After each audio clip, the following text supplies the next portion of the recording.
તમે જોવો આજ ભોળા દાદા 500 વીઘાના માલિક હોય ને એવું લાગે. કેમ પેલા હું 500 વીઘાનો માલિક હોય એવું ન લાગતું? ના રે ના, 15 દિવસ તો તમે નાતાય નથી. પણ યાર ઈ તો મને ટેવ પડી ગયેલી છે. તો પણ હવે દરરોજ નાઈ નાખવાનું અને આવી રીતે એન્ટ્રીમાં જ રહેવાનું તો તમે શેઠ હોય ને એવું લાગે. પણ લા બધાને ખબર છે હું 500 વીઘાનો માલિક છું. ઈ તો તમને જે ઓળખતા હોય ને એને ખબર છે. કોક અજાણ્યું માણસ આવ્યું હોય ને તો એવું જ લાગે આપણે બે નોકર છીએ. આ ઈ હાસુ અજાણ્યાને એવું થાય ખરું. તો એટલે જ કહો દરરોજ એન્ટ્રીમાં જ રહેવાનું. એ હારું. હે આ બધું શું છે? ત્યારે એમ છે ભોળા શેઠ બેઠા અને ગળામાં શું પહેર્યું? એ શાકભાજી છે.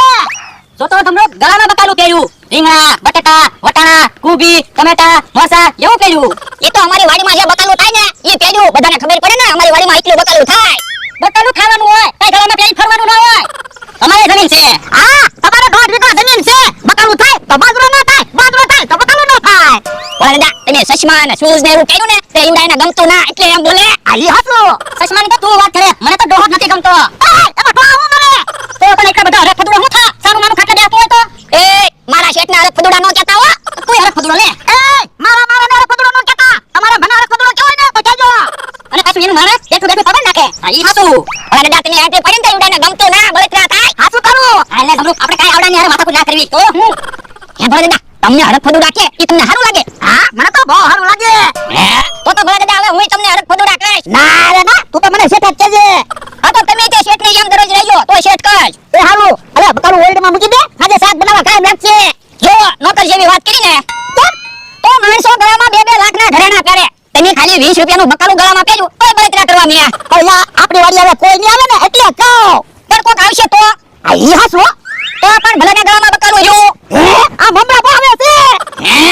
ઓ બાપા ઓય બાપા તું જોતો ખરો મને વગાડ્યું. પણ તમે એમ કીધું મમરા ભાઈ આવે એટલે હું ઈ બાજુ જોતો તો એટલે વાગી ગયો. કે હવે પવન નથી નાખો. મમરા ભાઈ આવે છે ઈ મને છેતરી જાય એનું કાક વિચાર.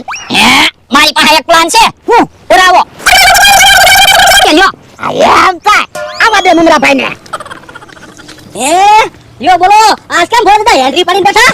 તો હું હવે ભોળા દાદા દરરોજ શેઠની જેમ જ રહેવાના છે. મમરા ભાઈ હું તમને 1000 રૂપિયા આપું. મારા પૈસા પાછાય નથી જોતા પણ મારી એક શરત છે. હું શરત છે બોલો? એ તમારે મારી વાડીએ નહીં આવવાનું. જો તમે મારી વાડીએ આવશો તો તમારે ડબલ પૈસા દેવાના. નકર મારે પૈસા નથી જોતા. કોઈ વાંધો નહીં. લાવો 1000 રૂપિયા તમારી વાડીએ નહીં આવું. અલ્યો હવે મમરા ભાઈ કોઈ દિવસ આપણી વાડીએ નહીં આવે. ઓ બાપા મેં તમે કીધું ને શાંતિથી બે પવન નથી નાખો. એ હારું. હે યો બોલો આજ કેમ ફૂલ મોજમાં છો? જોવો ભોળા દાદાએ મને 1000 રૂપિયા આપ્યા. હે ભોળા દાદાએ તમને કેમ 1000 રૂપિયા આપ્યા? ઈ મને નથી સમજાતું. ચશ્મા પહેરીને ખુશીમાં બેઠા, શૂઝ પહેર્યા, ગળામાં બકાલું ટીંગાયું. મને કે લ્યો 1000 રૂપિયા, મારે પૈસા પાછા નથી જોતા. તમે મારી વાડીએ ન આવતા, નકર હું ડબલ પૈસા લઈશ. હે તો મારે 1000 રૂપિયા લેવા જવું પડશે. જાવ 1000 રૂપિયા લઈ આવો. મોકો હશે. આજ તો આપણે ક્ષેત્ર લાવી પડે. આ ઈ હાસુ. ભોળા દાદાએ મને હું કામ 1000 રૂપિયા આપ્યા ને ઈ કાઈ સમજાવું નહીં. હે લે તું શેઠ છો કે હું શેઠ છું? એ તમે શેઠ છો. ઓય બાપા મને પવન નાખ ને. એ હારું. બકુડો આવે છે. ઓ બાપા ઓય બાપા જોતો ખરો મને વગાડે. પાણી તો હું આમ બકુલભાઈ સામું જોતો તો એટલે વાગી ગયો. એનો પવન નથી નાખવો શાંતિથી બે. બકુડો આવે એનો કાક વિચાર. પણ એને 1000 રૂપિયા આપી દેજો. એ હારું. હે યો બોલો આ બધું શું છે? એ હવે દરરોજ ભોળા દાદા શેઠની જેમ જ રહેવાના છે. ઈ હાસુ આજ શેઠ હોય એવું લાગ્યું હો ભોળા દાદા. હા તો હું તો લાવો 1000 રૂપિયા.